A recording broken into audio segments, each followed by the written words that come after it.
साहब क्या बा के करेंगे? चोट्टा कहीं का कहता है कि पैसा नहीं लेंगे, तुमको पीटा सब नहीं, ये गनीमत है, ये एक आतंकवाद। एग्जाम से आपकी जिंदगी तय होनी थी, उस एग्जाम का पेपर पहले से कुछ लोगों के पास मौजूद था। अगर यह सच है तो क्या यह सिर्फ एक पेपर लीक है या फिर भारत के एजुकेशन सिस्टम का सबसे बड़ा कोलैप्स? नमस्कार दोस्तों, मैं हूं आपका दोस्त और आपका होस्ट कृष्णा और आप देख रहे हैं आपका अपना यूट्यूब चैनल। और आज हम बात करेंगे एक कंट्रोवर्सी की जिसने पूरे देश के लाखों स्टूडेंट्स को हिला दिया। NEET paper leak 2026। कौन है इसके पीछे? क्यों बार बार भारत में पेपर लीक होते हैं? सरकार और एजेंसी फेल क्यों हो जाती है? क्या एनटीए पूरी तरह फ्लॉप ऑर्गेनाइजेशन बन चुकी है? और सबसे बड़ा सवाल, क्या गरीब और मिडिल क्लास स्टूडेंट्स के लिए अब फेयर कंपटीशन बचा? चलिए सबसे पहले समझिए कि नीट सिर्फ एक एग्जाम नहीं है, यह करोड़ों सपनों का एक गेटवे, एक रास्ता है। हर साल लगभग 22 लाख स्टूडेंट्स इस एग्जाम को देते हैं। डॉक्टर बनने का एक सपना, परिवार की उम्मीद, गरीबी से बाहर निकलने का जद्दोजहद, सब कुछ इस एग्जाम पर डिपेंड करता है। लेकिन जब इसी एग्जाम की क्रेडिबिलिटी टूटने लगे तो पूरा सिस्टम सवालों के घेरे में आ जाता है। रिपोर्ट्स के अनुसार एग्जाम से पहले कुछ टेलीग्राम ग्रुप्स, व्हाट्सएप नेटवर्क्स और कोचिंग कनेक्शंस में एक गेस पेपर सर्कुलेट हुआ। शुरुआत में लोगों को ऐसा लगा कि ये फेक न्यूज है, लेकिन एग्जाम के बाद शॉकिंगली कई क्वेश्चंस एक्चुअल पेपर से मैच करने लगे। यहीं से कंट्रोवर्सीज एक्सप्लोड हुई। स्टूडेंट्स ने सोशल मीडिया पर एविडेंस डालना शुरू कर दिया, हैशटैग्स ट्रेंड होने लगा और धीरे धीरे मामला तुर पकड़ने लगा और ये नेशनल इशू बन गया। यह सिर्फ कुछ बच्चों की बात नहीं है, लगभग 22 लाख स्टूडेंट्स इस कंट्रोवर्सी से सीधे तौर से प्रभावित हुए।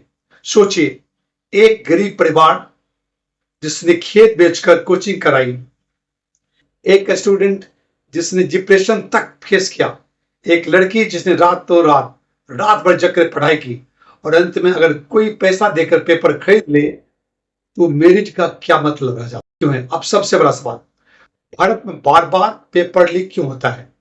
इसके पीछे कई कारण बताए जाते हैं। जो पहला कारण है मैसिव करप्शन। एग्जाम सिस्टम में कई लेयर्स होते हैं, जैसा कि आप जानते हो। प्रिंटिंग होता है, ट्रांसपोर्टेशन होती है, स्टोरेज होती है, इन्विजिलेशन होता है। सिस्टम अगर इनमें से एक लेयर भी कॉम्प्रोमाइज हो जाए तो पूरा पेपर लीक हो सकता है। दूसरा है कोचिंग माफिया। भारत में कॉम्पिटिटिव एग्जाम्स अब मल्टीनेशनल रुपीज इंडस्ट्री बन गया है। कुछ करप्ट नेटवर्क्स एलिजिबली लीक और इनसाइडर इंफॉर्मेशन बेचकर करोड़ों कमाते हैं। कुछ स्टूडेंट्स डिस्परेट होते हैं, पेरेंट्स प्रेशर में होते हैं और यही डिमांड होती है ब्लैक मार्केट की। यहीं पर ब्लैक मार्केट क्रिएट होती है।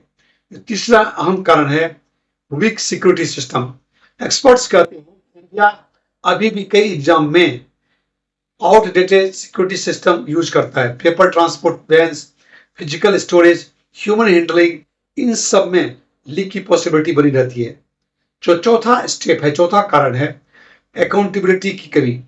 हर कंट्रोवर्सी के बाद इन्वेस्टिगेशन होती है, कुछ अरेस्ट भी होते हैं जैसा आपने अभी देखा होगा, लेकिन सिस्टम रेयरली बदलता है और यही सबसे डेंजरस बात है। क्यों बार बार बड़े एग्जाम्स लीक हो रहे हैं, जैसे UP paper leak, SSC controversies, recruitment scam और अब नीट। क्रिटिक्स कहते हैं कि सरकार टेक्नोलॉजी और सिक्योरिटी रिफॉर्म में बहुत ही स्लो है, लेकिन सपोर्टर भी होते हैं। उनका कहना है कि मैसिव एग्जाम को कंडक्ट करना आसान नहीं होता है। सच्चाई शायद इन दोनों के बीच में है। लेकिन एक बात बहुत क्लियर है कि अगर लाखों स्टूडेंट्स का ट्रस्ट टूट जाए तो सिर्फ अरेस्ट काफी नहीं होता। क्या एनटीए फ्लॉप है? अब आते सबसे कंट्रोवर्शियल सवाल पे, क्या एनटीए एक फ्लॉप ऑर्गेनाइजेशन बन चुकी है?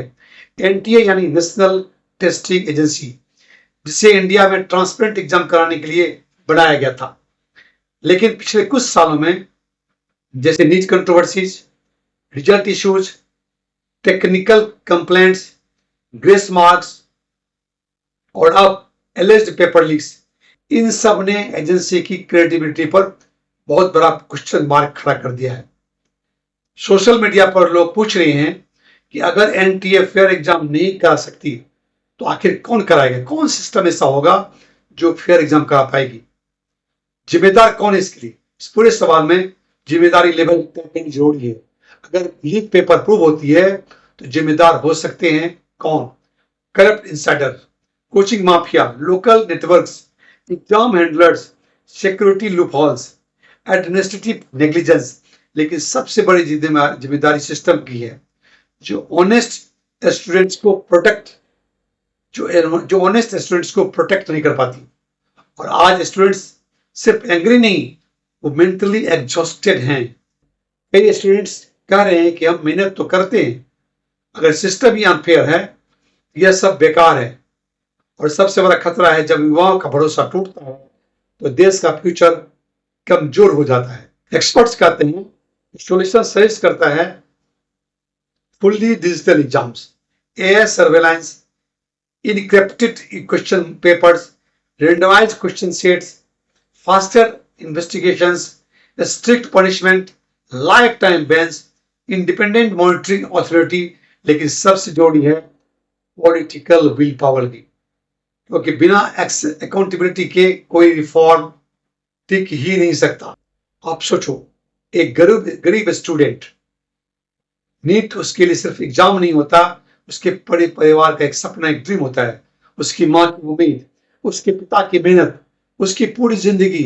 अगर उस सिस्टम में चीटिंग घुस जाए तो सिर्फ पेपर नहीं लीक होता, देश का ट्रस्ट लीक हो रहा है। सवाल आपसे, क्या भारत में फेयर एग्जाम पॉसिबल है?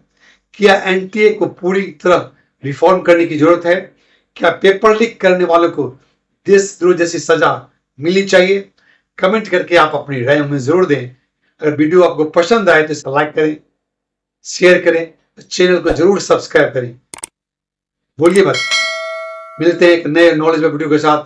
तब तक आप अपना ढेर सारा ख्याल रखें। जय हिंद, जय भारत दोस्तों।